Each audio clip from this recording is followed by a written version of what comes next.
Have you ever been in a conversation in English where you understood every single word, but still had no idea what the person was actually trying to say? I have. I was standing in a London pub, feeling utterly triumphant because I had just correctly ordered a pint. The bartender smiled, slid the beer towards me, and said, "That'll be £6, love. You all right?" And I froze. My mind raced. Quid? Love? All right?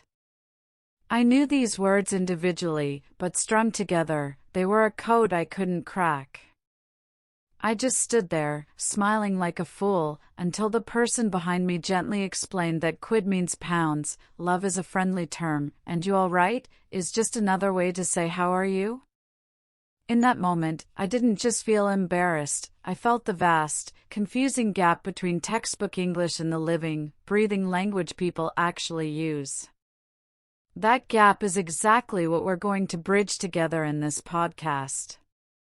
Welcome to Learn English with Real-Life Conversations, Intermediate Level. I'm your host, and I've been exactly where you are right now. This podcast isn't about perfect grammar or reciting vocabulary lists. It's about understanding the music of the language, the idioms, the slang, the subtle nuances, and the cultural context that they never teach you in a classroom. Each episode, we'll dive deep into a common real-life scenario, break it down, and equip you with the confidence not just to speak, but to connect. Let's start with a crucial piece of data that changed my entire approach to learning. Research shows that over 55% of our daily communication is nonverbal. But for language learners, we often get so fixated on the words that we miss everything else: the tone of voice, the body language, the facial expressions. That's why, in our conversations, we won't just listen to the words, we'll learn to listen for the meaning behind them. So, for our first tip, I want you to forget about trying to sound like a dictionary. Instead, focus on becoming a language detective. When you hear a new phrase, don't just translate it. Ask yourself, what is the context? Who is saying it, and to whom? What is their relationship? Is the tone formal, friendly, or sarcastic? This shift in mindset, from being a passive learner to an active detective, is the single most powerful tool you can develop at the intermediate level. It turns every conversation, every TV show, every song, into a learning opportunity. In our next segment, we'll simulate a casual conversation between friends, but for now, I want you to hold on to this idea. Your mission this week is to listen for one phrase that you don't fully understand, not just the words, but the intent. Jot it down. We're building your detective kit together, one clue at a time. Stick with me, because understanding real English is closer than you think. Now, let's put on our detective hats and investigate a scene you'll encounter almost daily: ordering a coffee. This seems simple, right? But this is where the music of the language truly plays. Textbook English teaches you, "Hello, I would like a coffee, please." And that is perfectly correct.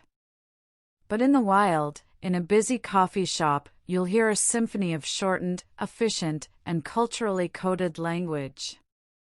Let's listen to a real-life exchange. You're about to hear a conversation between me and a barista named Sam. As you listen, I want you to pay attention to three things: the contractions, the filler words, and the specific vocabulary they use. Don't worry about understanding every single word just yet. First, just absorb the rhythm. Audio sequence: sound of a busy coffee shop, mugs clinking, a faint coffee machine whirring. Barista Sam: "Hey there. What can I get for you?" Me: "Hi. I think I'm gonna go with a large latte today." Sam, sure thing. That's a venti latte? For here or to go? Me, to go, please. Sam, okay, your total is $4.50. Need a receipt? Me, I'm good, thanks. Did you catch that? Let's rewind and break it down, because this 20-second exchange is a goldmine. First, the greeting, hey there. Not good morning, sir. It's immediate, friendly, and sets a casual tone. My response included and I think I'm gonna go with. Textbook English would scold us for the hesitation and the informal gonna, but this is how people actually speak. It shows you're considering your options, it sounds natural. Now, the vocabulary. I said large, but Sam confirmed with venti. That's specific to that coffee shop chain. This is a critical listening skill, recognizing when a brand name is being used for a size. You don't need to memorize all brand sizes, but you need to understand that when a barista says tall, grande, or venti, they are asking for a size confirmation. My job was to simply agree. Then, the key question, for here or to go? This is universal. You must have this phrase ready. And finally, my response to need a receipt was I'm good, thanks. This is a fantastically versatile phrase. It's a polite way to decline something. It doesn't mean I am a good person. It means no, thank you, I don't need that. You can use it when someone offers you more food, a bag, or help. I'm good, thanks. It's a small phrase that makes you sound incredibly natural. Let's step into a different, but equally common, social situation, a casual chat between friends. This is where the English you hear can deviate the most from the textbook. The grammar gets flexible, the sentences can trail off, and the meaning is often carried by shared understanding and context. This used to terrify me, because I felt I was missing the rulebook.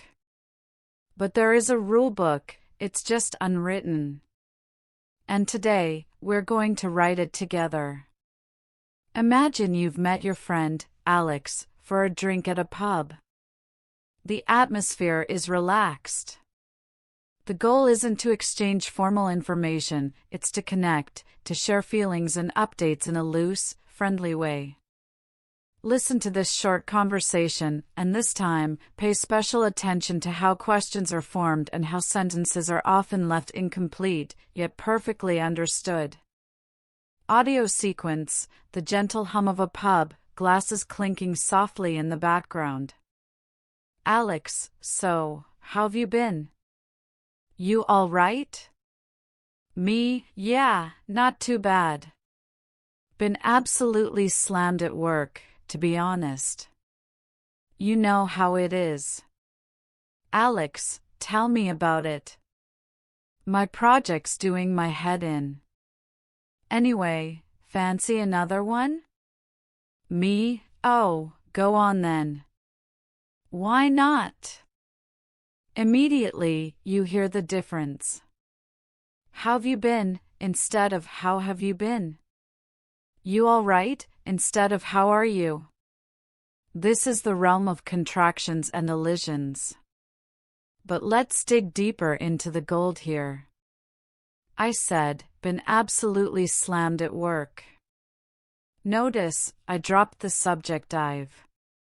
This is very common in spoken English when the subject is clear from the context. Slammed is a brilliant informal adjective meaning extremely busy. It's so much more vivid than very busy. Then, Alex uses the fantastic idiom doing my head in. This is a classic British expression meaning something is frustrating, annoying, or confusing you. It's a piece of cultural vocabulary that instantly adds color and emotion. He could have said my project is frustrating, but doing my head in creates a shared sense of exasperation. And finally, the invitation, fancy another one? This is an informal way to say, would you like another drink? The response, oh, go on then. Why not, is a playful, agreeable acceptance.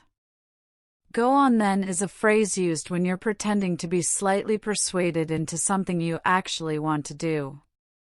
It's all about the subtext and the friendly negotiation. You're not just saying yes, you're saying yes in a way that builds camaraderie. This is the hidden social function of language we're learning to decode. Now, let's tackle one of the biggest fears for any intermediate speaker, the moment you get lost in a conversation. It happens to everyone, native speakers included. The true skill isn't about avoiding confusion, but knowing how to navigate your way out of it with grace and confidence. This is the difference between a conversation that fizzles out and one that flows.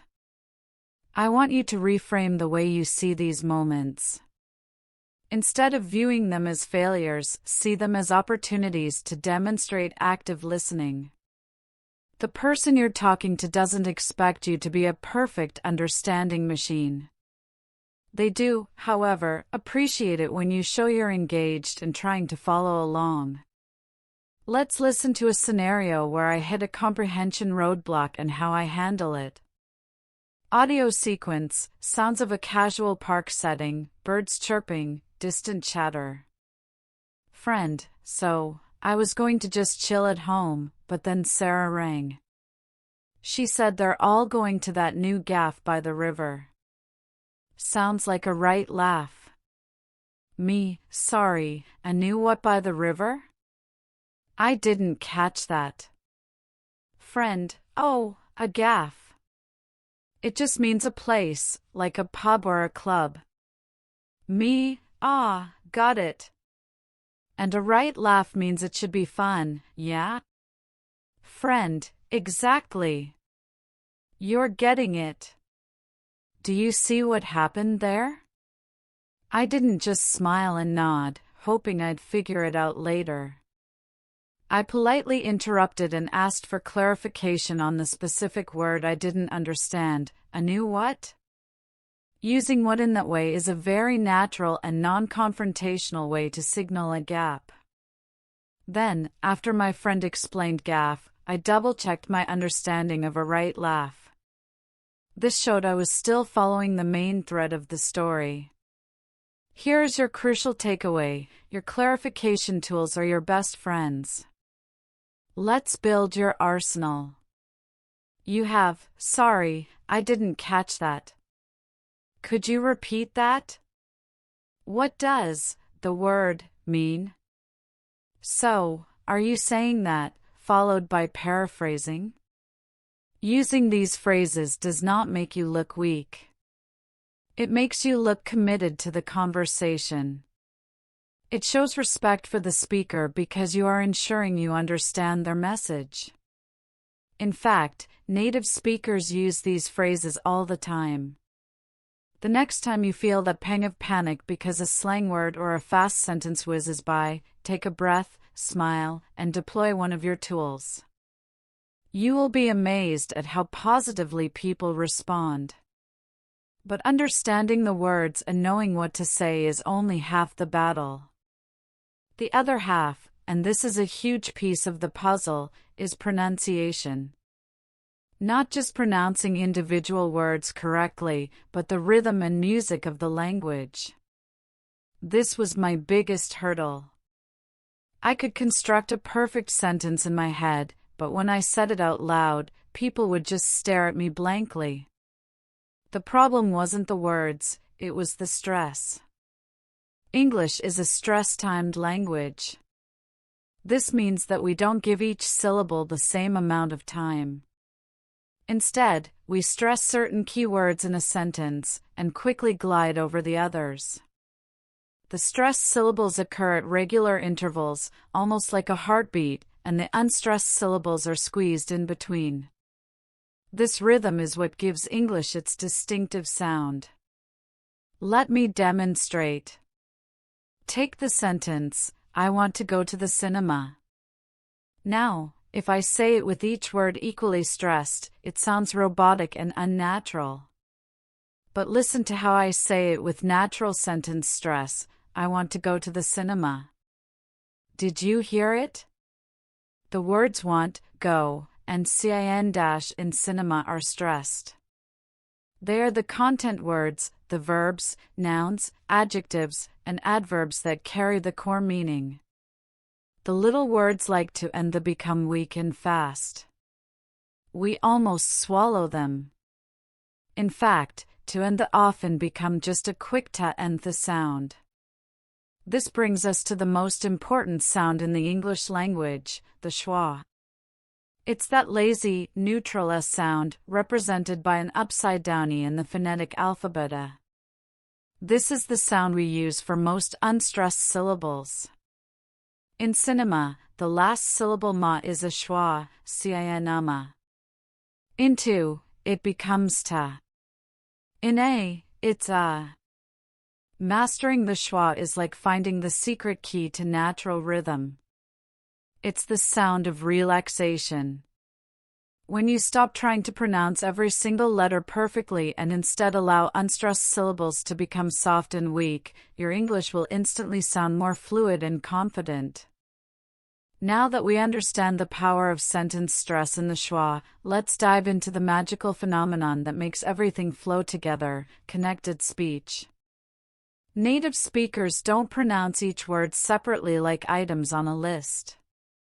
We connect them, we blend them, we change sounds to make them easier to say quickly. This is often the final barrier between being understood and sounding natural. When you master connected speech, you stop sounding like a textbook and start sounding like a person. There are 3 key processes in connected speech: linking, assimilation, and elision. They might sound complicated, but I promise, your mouth already wants to do them.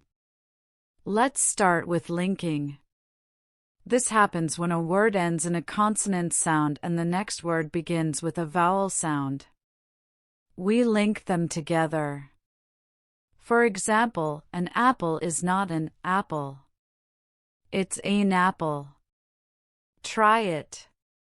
He ate an _apple. The end sound attaches to the beginning of apple. Another very common one is can I. It becomes cani. This linking is what creates the smooth, flowing river of speech instead of a series of separate, choppy ponds. Next is assimilation, where a sound changes to become more like a neighboring sound because it's easier to pronounce. A classic example is handbag. You might expect it to be pronounced handbag, but most people say handbag. The N sound changes to an M sound because the following sound is a B, which is made with the lips, just like M. Your brain naturally makes this efficiency.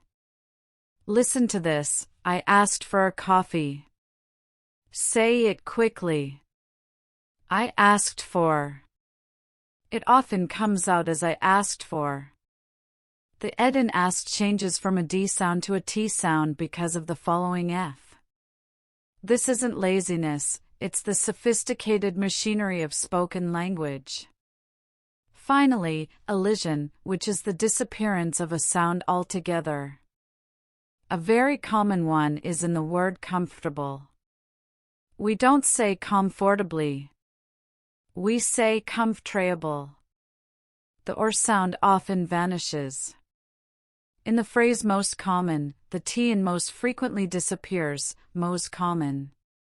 Your ear needs to get trained to expect these missing sounds. This is why I don't know can sound like I dunno. Remember, your goal is not to meticulously pronounce every letter. It's to communicate with ease and rhythm. Connected speech is the tool that makes it possible. We've been dissecting the sounds of English, but language isn't just about sounds. It's about thought.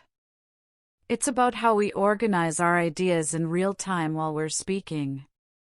This is where many intermediate learners hit a wall. You have the vocabulary, you understand the grammar, but conversations feel like a high-wire act without a net. You're thinking 3 steps ahead about verb tenses, and you have no mental space to actually be interesting. So, how do native speakers do it? How do they seem to talk so effortlessly? The secret isn't that they know more words than you, it's that they use tiny, powerful words and phrases to buy themselves time and structure their thoughts. These are called discourse markers or sentence fillers. Let me be clear, I am not talking about meaningless filler like and I'm talking about the strategic use of words like well, so, actually, you know, I mean, and anyway. These are the signposts that guide the listener through your conversation. They manage the flow, they signal a change of topic, they help you clarify, and most importantly, they give your brain a precious second to formulate the next chunk of your sentence. Think of them as the conversational punctuation you don't have to write down. Let's listen to a short monologue. I'm going to tell you about my weekend, and I want you to listen not for the content of what I did, but for the little words that structure the story. Audio sequence, a thoughtful pause. Okay, so my weekend. Well, it was pretty good, actually. I was planning to just clean the flat, you know, the usual boring stuff.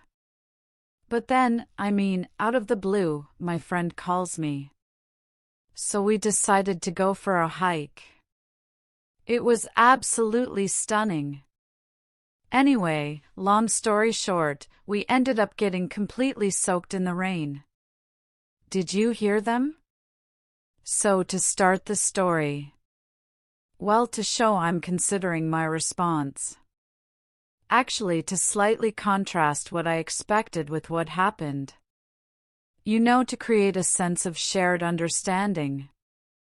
To clarify or rephrase my thought. Anyway, to signal that I'm skipping some details to get to the main point. These small words did the heavy lifting of making my story sound natural and connected. Your mission is not to eliminate fillers, but to upgrade them. Replace nervous ums with thoughtful wells and strategic you knows. This one change will dramatically increase your fluency and confidence. Let's shift our focus from output to input. What happens when the conversation is flowing and you're not the one talking? This is where the art of active listening comes into play. Active listening is not just about hearing the words, it's about demonstrating that you are engaged, interested, and following along. It's the secret sauce that transforms a one-sided monologue into a genuine, two-way dialogue. For years, I thought being a good conversationalist meant having interesting things to say. I was wrong. It starts with being a good listener. Think about a time you told a story to someone who was just waiting for their turn to speak. How did that feel? Now, think about talking to someone who was fully present, nodding, making small sounds of agreement, and asking relevant questions. That feeling is priceless. Your goal is to become that second person. And you can do this even with a limited vocabulary. You do it with what we call back-channeling. These are the small verbal and nonverbal cues that show you're on the same page. Listen to how I respond in this short snippet. Pay attention not to what I say, but to how I show I'm listening. Audio sequence, a friend speaking with mild excitement. Friend, so I finally managed to book those tickets for the concert. It was a nightmare, the website kept crashing right at the payment stage. Me, oh no! Really? That's so frustrating. Friend, I know. I must have tried like 10 times. But then I used my phone instead of my laptop and it went through straight away. Me? Ah, okay. Wow, that's a good tip actually. Did you hear the tools I used? Oh no, to show empathy. Really, to express interest and encourage more details. That's so frustrating to label the emotion they were conveying. Ah, okay, to signal understanding. Wow, to show a mild surprise or appreciation. These are not full sentences, but they are powerful conversational glue. They require very little grammar, but they have a huge impact. They tell the speaker, I am with you. Please, continue. This builds rapport and makes the other person feel valued, which in turn makes them more patient and receptive when it's your turn to speak. So, you're actively listening, using your discourse markers, and feeling more confident. Then, you turn on a movie or meet someone new, and suddenly, it's like the English you've learned has been thrown out the window.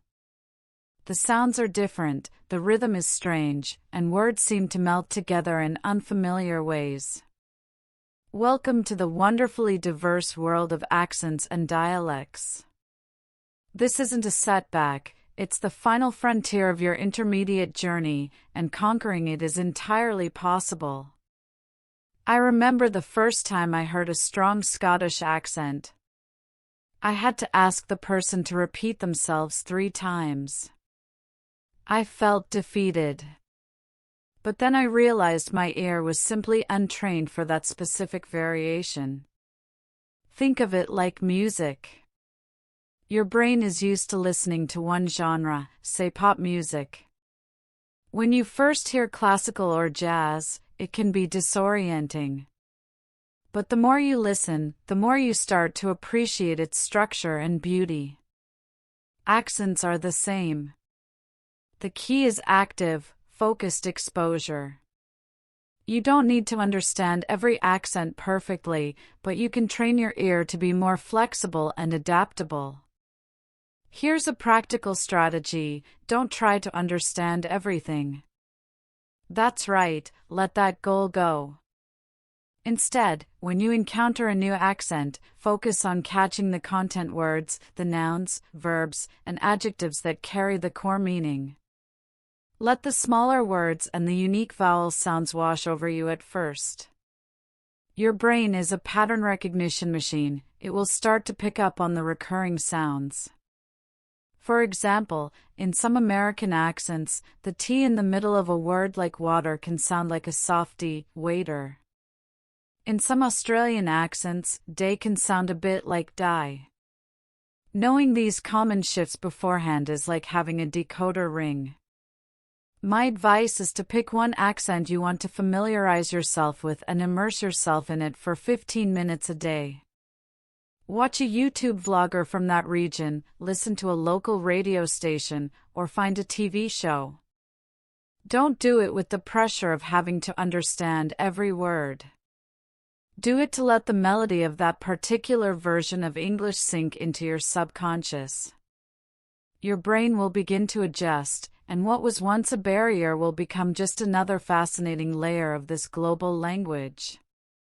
The goal is not to lose your own accent, but to develop an ear for others. So, you're actively listening, using your discourse markers, and feeling more confident. Then, you turn on a movie or meet someone new, and suddenly, it's like the English you've learned has been thrown out the window. The sounds are different, the rhythm is strange, and words seem to melt together in unfamiliar ways.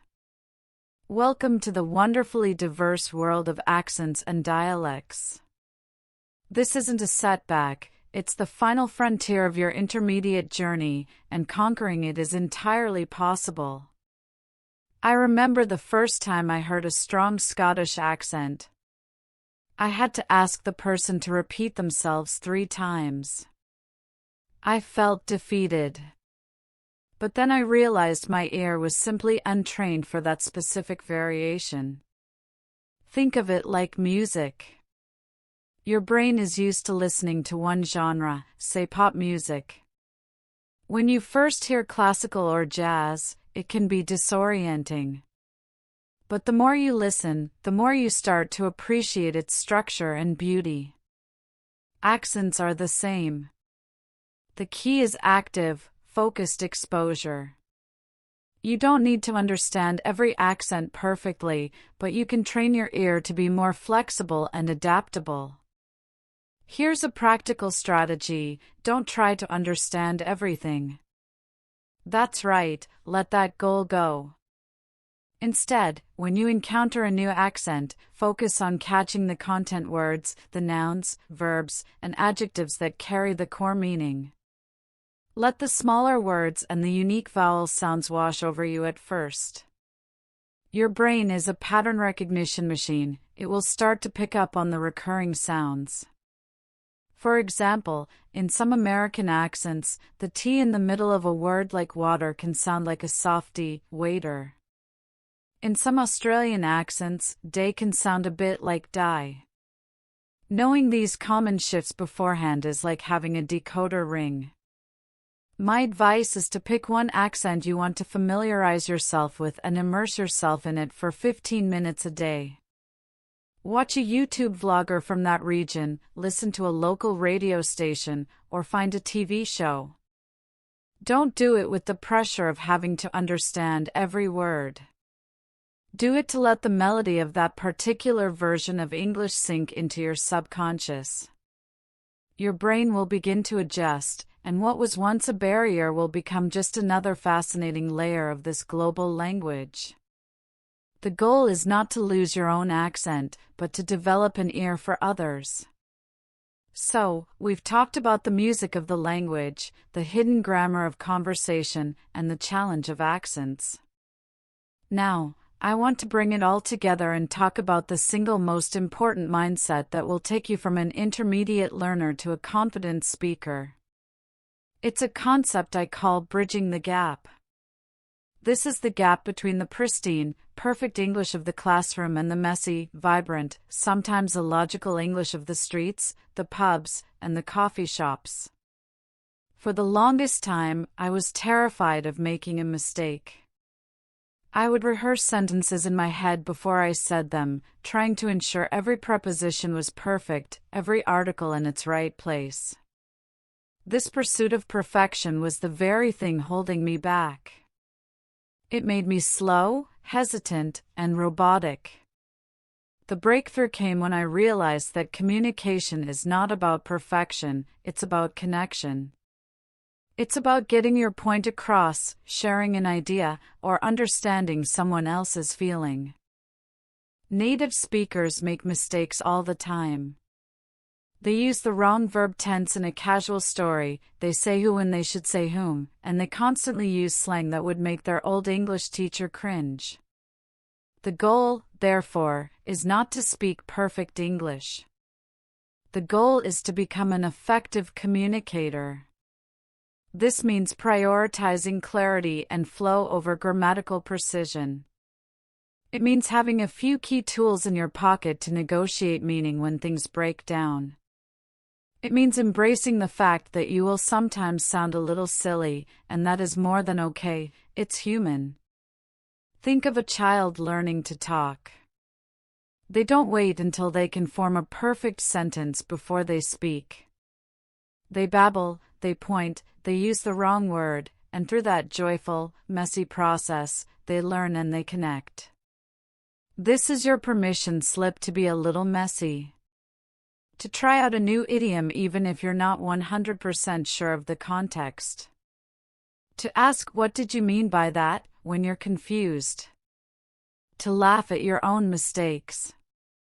The bridge across the gap is built with the bricks of practice, curiosity, and a willingness to be imperfect. Every time you open your mouth and try, you are placing another brick on that bridge. And one day, you'll look back and realize the gap is gone, and you're standing firmly on the other side, not as a student of the language, but as a user of it. It's one thing to understand the individual pieces, the slang, the connected speech, the fillers, but the real magic happens when they all come together in a flowing, authentic conversation. To finish our journey for today, I want to present you with a longer, unscripted-sounding dialogue. Then, we'll dissect it together, and you will see how everything we've learned is present in this one short exchange. This is the ultimate proof that you are not just learning isolated rules, you are learning to understand the living system of the language. Imagine we are in a busy pub on a Friday evening. The atmosphere is loud and energetic. Listen to this conversation between me and my friend, Mark. Audio sequence, the lively sounds of a pub, laughter, and music in the background.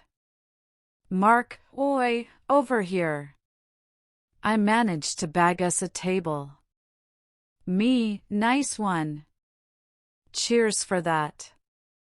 What are you having? Mark, I'm on the pints already. Fancy one? My round. Me, go on then. I'll have a lager. So, how's things? You looked a bit stressed on the phone earlier. Mark, just been snowed under with work. But I'm forgetting about it now. Anyway, what about you? Still kicking that football around? Me, try to. Actually, I've twisted my ankle a bit, so I'm out of action for a couple weeks. Mark, oh, nightmare. You should get yourself down to that new physio on Main Street. Sorted my shoulder right out. Now, let's put on our detective hats. Did you hear the cultural slang? Nice one, for thank you or good job. Cheers for thanks. My round meaning it's his turn to buy drinks. Snowed under meaning extremely busy. Sorted my shoulder right out meaning fixed his shoulder completely. Listen for the connected speech and pronunciation. What are you having likely sounded like wadaya having, with the T in what blending into the R. Go on then was a quick, fluid acceptance. The sentence stress was clear, I'll have a lager. You looked a bit stressed. This rhythm carried the core meaning. And finally, notice the discourse markers and active listening. So, how's things, to steer the conversation? To create shared understanding. Anyway, to change the subject. Oh, nightmare, to show empathy and engagement. This is real English, in the wild. And now, you have the tools to not just hear it, but to understand it and to use it. And here we are. We started this journey with a moment of confusion in a London pub, feeling the sting of not understanding the real, living language.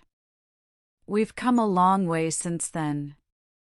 We've equipped ourselves with the tools of a language detective, learning to look beyond the individual words to the context, the tone, and the intent. We've broken down the code of casual conversations, from ordering coffee to chatting with friends, uncovering the hidden meaning in idioms like doing my head in and the social function of phrases like I'm good, thanks.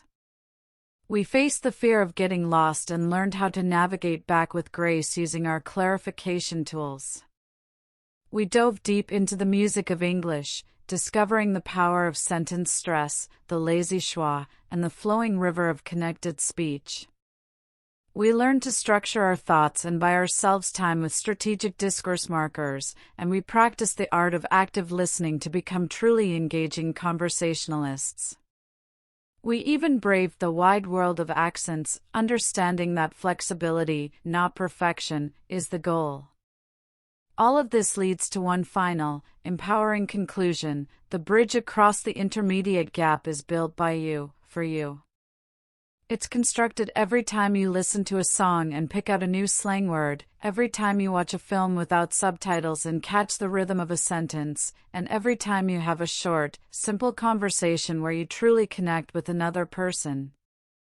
This isn't the end of your journey, it's the beautiful beginning of you using English as a part of your life. You are no longer just a learner, you are a communicator. Keep listening, keep speaking, and most importantly, keep connecting. Thank you for listening. I need to tell you a secret, something that transformed my own language learning journey more than any grammar book or vocabulary list ever could.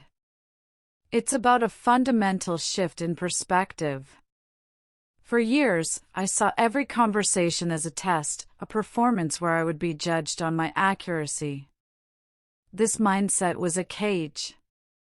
The key that unlocked it was this: I stopped viewing conversations as tests and started viewing them as laboratories. A laboratory is a place for experiments, for trial and error, for discovery. And in a laboratory, there are no failures, only results and learning opportunities. Think about the last time you made a mistake. Did you use the wrong preposition? Did you mix up your verb tenses? My question to you is, did the world end? Did the person you were speaking to suddenly stop understanding you? Probably not. In fact, most of the time, people are far more interested in what you are saying than how perfectly you are saying it. Our fear of mistakes is almost always 1,000,000 times larger than the actual consequences of making one. I want you to reframe the very idea of a mistake. A mistake is not a sign of failure. It is a sign of growth. It is your brain identifying a gap in your knowledge, a fuzzy area that needs clarification. Every mistake is a priceless piece of data about your personal English learning process. Let me give you a powerful piece of data. A study on language acquisition found that learners who were encouraged to communicate and make mistakes showed significantly greater long-term fluency and creativity with the language than those who were constantly corrected and focused on accuracy from the beginning. Your brain needs the freedom to experiment, to play with the language, to try out new structures and see if they work. This is how you move from mechanically constructing sentences to spontaneously generating speech. So, here is your final, and perhaps most important, mission. I want you to go out and make a deliberate, glorious mistake. Use an idiom you're only 70% sure about. Try a new phrasal verb. Attempt a longer, more complex sentence than you usually would. And when you do it, pay attention. What happened? Did you get your point across? Did the conversation continue? I guarantee you, 9 times out of 10, it will. And that one time it doesn't, you now have a crystal clear, context-rich memory of that phrase and its correct usage. That is a win. That is your laboratory in action. Stop performing and start experimenting. The freedom you will find is incredible. The theory is solid, I know. But how does this laboratory mindset actually look in a slightly more pressured, real-world situation? Let's step into a scenario that makes many intermediate learners break into a cold sweat, a workplace misunderstanding. This isn't about slang with friends, this is where you feel the stakes are higher, and the pressure to be precise can be paralyzing. But remember, even here, communication trumps perfection. Let me recreate a situation from my own life. I was in a meeting, and my manager was explaining a new process. She was speaking quickly, using acronyms I didn't know. The old me would have smiled, nodded, and spent the next hour in a state of panicked confusion. The new me, the one who treats conversations as laboratories, decided to experiment. I took a breath and used one of our most powerful tools. Audio sequence, the subtle sounds of a modern office, a keyboard clacking softly, a distant phone ringing. Manager, so we'll need the Q3 metrics for the PRD before the EOD. The KPI dashboard is mission critical for the stakeholder sync tomorrow. Me, okay, I want to make sure I get this right. Could you just clarify what the PRD refers to in this context? And just to confirm, EOD is end of day, correct? Manager, oh, of course. PRD is the product requirements document. And yes, end of day today. The key thing is the KPI dashboard, the key performance indicators. That's the top priority. Me, understood. So, my focus is to pull the Q3 data for the product requirements document and ensure the KPI dashboard is updated by the end of today. I'll get on that. Did you see what happened? I didn't say I don't understand. I framed my clarification as a desire for accuracy. I want to make sure I get this right. This is a collaborative, professional phrase. I then asked for a specific clarification on PRD and confirmed my understanding of EOD. Finally, I paraphrased the entire instruction back to her. This served two purposes: it solidified the information in my own mind, and it gave her a chance to correct any remaining misunderstandings. The experiment was a success. I gathered the data I needed, the meanings of the acronyms, and reinforced my reputation as a careful, engaged employee. The laboratory yielded a valuable result without a single moment of panic. This is the power of applying your tools with confidence, no matter the setting. Let's be honest. There are days when it feels incredibly difficult. You've been studying, you've been practicing, you've been brave in your laboratory, and then you hear a fast-paced conversation between native speakers and it just sounds like a waterfall of unintelligible sounds. In that moment, frustration is a completely normal and valid feeling. I've been there countless times. I want to pause our technical training for a moment and talk about the psychology of learning, because your mindset is the engine that drives everything else. The journey to fluency is not a straight, upward line. It's a series of peaks and valleys, of sudden breakthroughs and frustrating plateaus. This is completely normal. The plateau is where many learners give up, convinced they will never improve. But the plateau is not a sign of failure, it is a sign of consolidation. Your brain is busy organizing and internalizing all the new information you've been feeding it. It's like building a house: you don't see the progress every day, but the foundation is setting, the frame is being reinforced. Then, one day, seemingly out of nowhere, you'll find yourself understanding a joke, or using a phrase without thinking, and you'll have leaped forward to a new level. I want to give you a strategy to use on those difficult days. It's called tracking your tiny wins. We often focus on the big goal: I want to be fluent. But that goal is so vast and distant that it can feel unmoving. Instead, I want you to focus on the small, daily evidence that you are improving.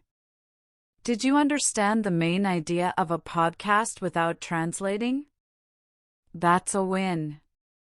Did you successfully order a complicated coffee without a hitch? That's a win. Did you use a new idiom correctly, even if you hesitated? That's a massive win. Keep a small journal, mental or physical, and acknowledge these victories. My own turning point came when I stopped focusing on the mistakes I made in a conversation and started focusing on one thing I did well. Maybe my pronunciation was better, or I used a great linking word. This shift from a deficit-focused mindset to a growth-focused mindset was revolutionary. It transformed learning from a chore into a series of small, rewarding discoveries. Be your own best cheerleader. Acknowledge the effort, celebrate the tiny wins, and trust the process, especially on the days when it feels like you're standing still. You are always moving forward, even when you can't feel it. We've journeyed through the landscape of real English together, from the bustling coffee shop to the lively pub, from the quiet anxiety of misunderstanding to the confident clarity of connection. We've armed ourselves with an arsenal of tools, not just for speaking, but for listening, for thinking, and for being in the language. But a tool is only powerful if it's used. So, as we near the end of our time together today, I want to leave you with a simple, actionable plan. Not a daunting, 100-step program, but a sustainable, enjoyable ritual to weave your English practice into the fabric of your daily life. I call it the 15-minute daily immersion ritual. This is not about heavy grammar study. This is about maintenance and gradual, consistent exposure. Here's how it works. First, 5 minutes of active listening.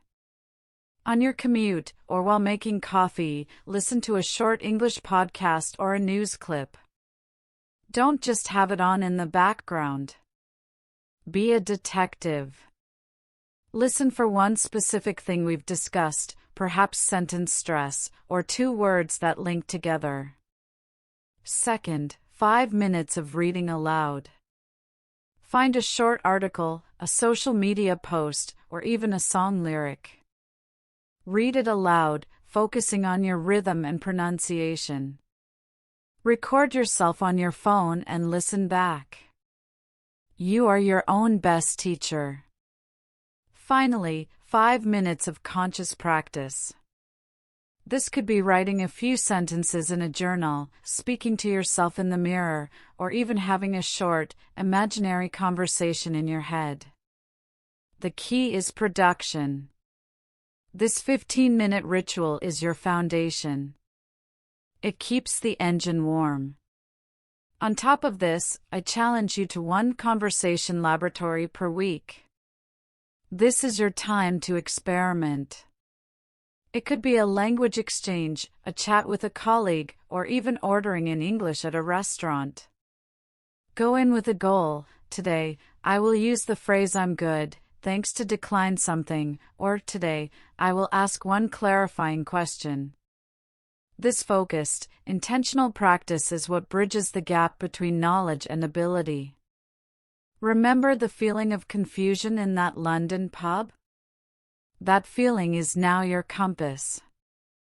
It no longer points to failure, but to opportunity. Every time you feel a moment of uncertainty, you now have a map and the tools to navigate it.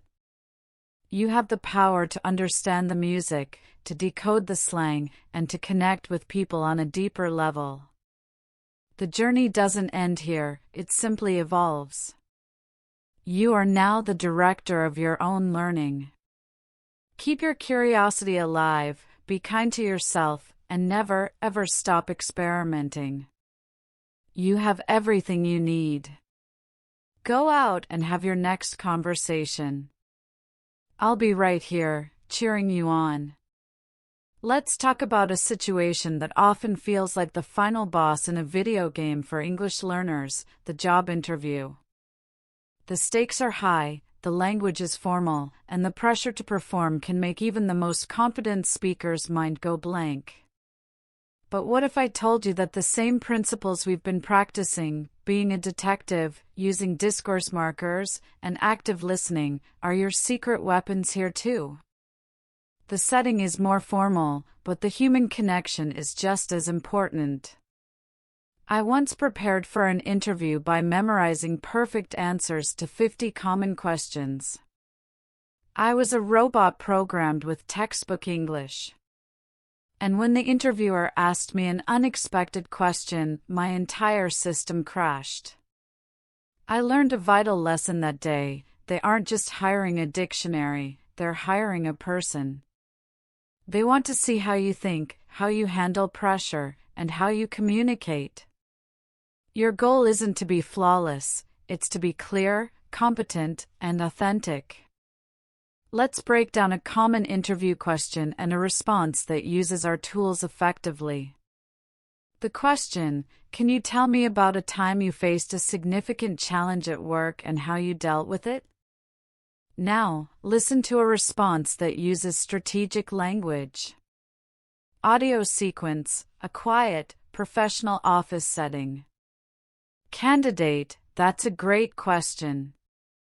Well, in my previous role, we were faced with a pretty tight deadline for a client project. Actually, it was more than tight, it was nearly impossible. So, the first thing I did was to break down the project into smaller, manageable tasks. I mean, you have to, right? Otherwise, it's just overwhelming.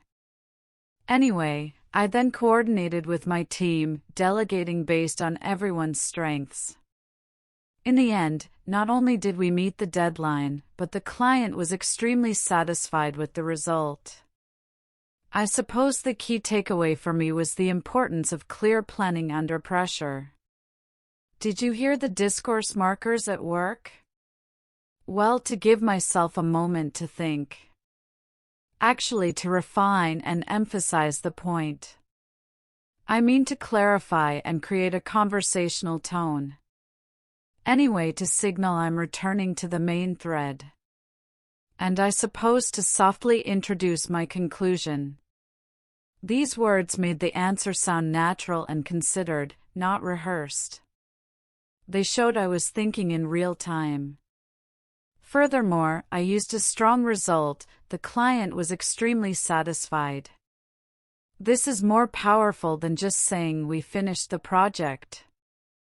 So, in your next interview, don't try to eliminate these natural speech patterns. Embrace them strategically. Show them you can not only handle the language, but you can also handle the conversation. Of all the moments in my language learning journey, none was more profound than the day I realized I had been thinking in English. It wasn't a conscious decision. I was walking through the supermarket, making a mental shopping list, and the words in my head weren't in my native tongue. They were in English. I need milk, eggs, and, what was that other thing? Oh right, bread. This was the invisible summit I had been climbing towards without even knowing it. This shift from translation to direct thought is the ultimate liberation for an intermediate learner, and it's a skill you can actively cultivate. For years, my internal monologue was a frantic translation office. I would hear a question in English, my brain would convert it into my native language, formulate a response, and then translate that response back into English. It was slow, exhausting, and inefficient. The breakthrough came when I started forcing my brain to do its housekeeping in English. It felt artificial and silly at first, but it rewired my thinking. This is the final piece of the puzzle, creating an English-speaking environment inside your own mind. So, how do you practice this? Start small. When you're in the shower, name everything you're doing in English. I am washing my hair. The water is warm. When you're commuting, describe what you see. The man in the blue coat is running for the bus. The traffic is heavy today. This isn't about complex vocabulary, it's about basic, operational thinking. Another powerful exercise is to try and recall your day in English before you go to sleep. Today I went to work. I had a meeting with Sarah. We discussed the new project. Don't worry about perfection. The goal is to bypass the internal translator. This practice does something remarkable. It builds neural pathways directly between concepts and English words. The word apple no longer routes through the word for apple in your language, it connects directly to the image, the taste, the memory of an apple. This is why you suddenly start to dream in English, or why an English joke can make you laugh without you having to process it. You are not just learning the language, you are living it. And when that happens, fluency isn't a destination you arrive at, it's the air you breathe. It's the quiet, confident voice in your head that finally, wonderfully, sounds like you. You know that feeling when you've been working so hard, you're doing everything right, and then, nothing? Your progress seems to flatline. You're stuck. Welcome to the intermediate plateau. It's the place where beginner's gains are a distant memory and advanced fluency feels like a far-off dream.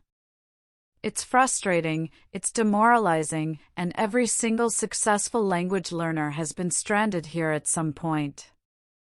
I certainly was. But what if this plateau isn't a wall? What if it's simply a much-needed, gentle upward slope?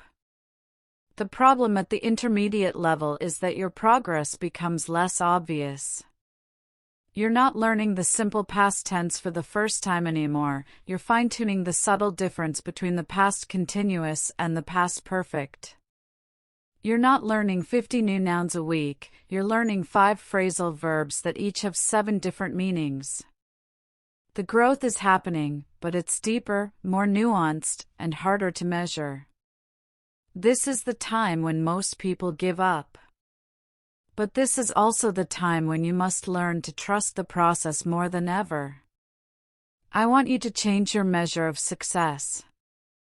Instead of measuring by the number of new words learned, measure by the number of times you successfully understand a joke. Or the number of times you hear a phrase on a TV show and think, hey, I know that one. Or the moment you automatically use a discourse marker like well or actually without having to think about it. These are the tiny, significant victories of the intermediate plateau. They are the proof that the language is moving from your conscious mind to your subconscious, where it truly belongs. To move across this plateau, you need a new strategy. It's not about studying harder, it's about studying smarter. This is the perfect time to fall in love with the language again. Watch a series you enjoy, not with the goal of studying, but with the goal of enjoying the story. Listen to music and look up the lyrics to understand the poetry. Read a book in a genre you love. You have the foundations, now it's about adding the decoration, the color, the passion. The plateau is your invitation to stop being just a student and start being a user, a connoisseur, a lover of the language. Embrace the slow climb. The view from the next peak is worth it. There is a question that lies beneath every vocabulary list, every grammar drill, every hesitant conversation we have. It's the why. Why are we doing this? Why are we spending hours of our lives listening to podcasts, stumbling through conversations, and feeling the frustration of the plateau? For a long time, my why was transactional, to get a job, to pass an exam, to order food correctly.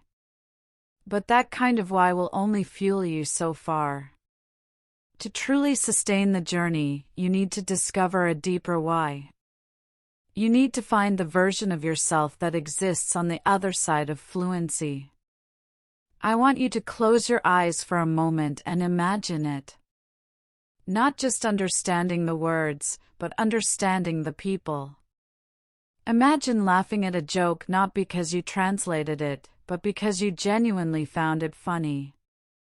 Imagine sharing a complex opinion about a book or a film and seeing the other person nod in genuine agreement. Imagine comforting a friend in English, your words offering real solace. This isn't just about language acquisition anymore, it's about identity expansion.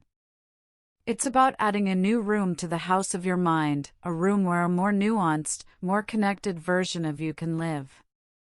This deeper why transforms the journey.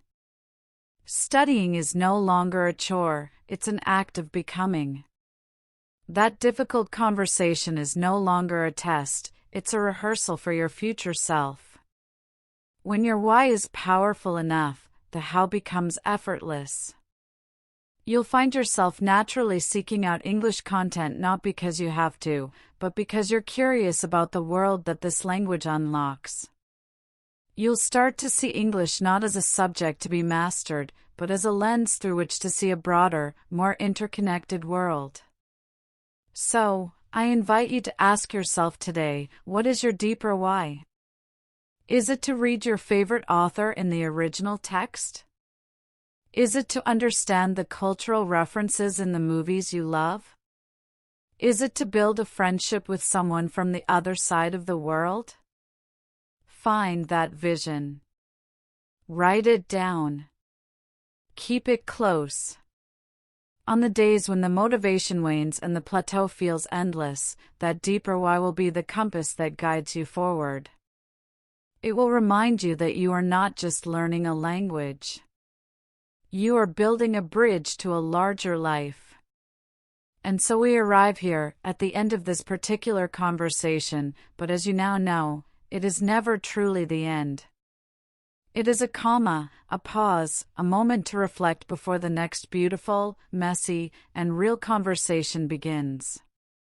When I started this podcast, I began with a story of confusion, of feeling lost in a London pub. I want to end with a different story from that very same pub, one that happened just a few months ago. I was with a group of friends, the conversation was flying fast, full of jokes and idioms and cultural references, and I wasn't just following along, I was in the flow. I made a joke, and everyone laughed. A real, genuine laugh. In that moment, I wasn't a language learner, I was just a person, connecting with other people. That is the destination we have been working towards all along. Not a certificate, not a test score, but that feeling of effortless connection. You have armed yourself with more than just phrases, you have a new mindset. You are a language detective, curious and analytical. You are a scientist in your own laboratory, unafraid of experiments. You are an active listener, building bridges of understanding. You understand the music of stress and rhythm, and you know how to navigate the currents of connected speech. Remember, the goal was never to eliminate your accent or to know every single word in the dictionary. The goal was always to become an effective communicator. To share your ideas, your personality, and your humor with the world. You have all the tools you need now. The rest is practice. The rest is living. So, go out there. Have those conversations. Make those glorious mistakes. Listen to the rhythm of the world speaking English, and know that you are now a part of that rhythm. This isn't goodbye. It's just me, stepping aside and cheering you on as you continue your own unique and incredible journey. You've got this. Thank you for listening.